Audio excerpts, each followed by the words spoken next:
যুক্তরাষ্ট্র ছেড়ে বিদেশে স্থায়ীভাবে বসবাসের আগ্রহ বাড়ছে মার্কিন নাগরিকদের মধ্যে। ক্যালিফোর্নিয়ায় আয়োজিত এক বিশেষ অনুষ্ঠানে বহু মানুষ পর্তুগাল সহ বিভিন্ন দেশে বসবাসের সুযোগ, কর ব্যবস্থা এবং আবাসিক অনুমতি পাওয়ার নিয়ম সম্পর্কে তথ্য জানতে অংশ নেন।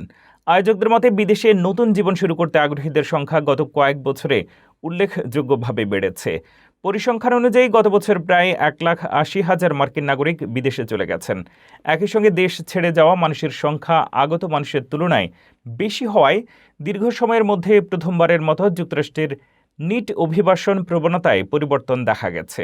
একটি জরিপে দেখা যায় যুক্তরাষ্ট্রে 20% প্রাপ্তবয়স্ক স্থায়ীভাবে বিদেশ যেতে আগ্রহী। 15 থেকে 44 বছর বয়সী নারীদের মধ্যে এই হার প্রায় 40%। গবেষকদের মতে শুধু রাজনৈতিক কারণ নয়, বরং কর্মসংস্থান, জীবনযাত্রার ব্যয়, নতুন সংস্কৃতি জানার আগ্রহ এবং উন্নত জীবনমানের প্রত্যাশাই বিদেশে যাওয়ার প্রধান কারণ। অনেকেই সামাজিক যোগাযোগ মাধ্যমের মাধ্যমে নিজেদের অভিজ্ঞতা ভাগ করে অন্যদেরও বিদেশে নতুন জীবন গড়তে উৎসাহিত করছেন।